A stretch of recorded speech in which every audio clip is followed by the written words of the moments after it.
Bon, c'est un secret pour personne, Dragon Ball Super, c'est nul. Mais le jour où j'ai su que la Toei se foutait vraiment de notre gueule, c'est le jour où ils nous ont fait cette feinte-là. Ils nous ont fait tout un épisode pour nous dire que Boo s'entraînait pour le tournoi du pouvoir. Ils l'ont même teasé sur l'opening, le nouvel opening du tournoi du pouvoir, pour au final nous dire qu'il ne peut pas venir parce qu'il a dormi. Et donc ils ont mis Freezer à la place.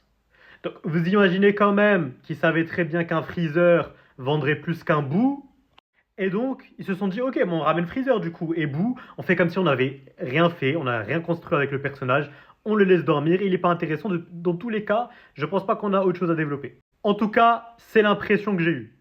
Et en fait, bon, c'est un secret pour personne aussi, mais Dragon Ball Super, que ça soit le manga ou l'animé, bah, c'est ultra commercial. Ça veut dire qu'il y a des décisions qui n'ont aucun sens.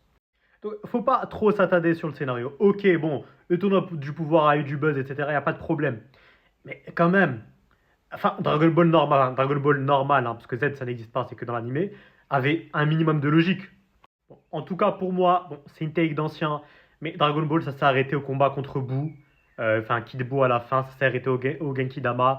Ça s'est arrêté limite au tease de Oob, mais pas plus. Voilà, on s'arrête là. Pour moi, Dragon Ball Super, c'était sympa, c'était divertissant. L'arc Zamasu était un minimum potable. Bon, je reparlerai dans une autre vidéo. Mais faut arrêter de maxer Dragon Ball Super.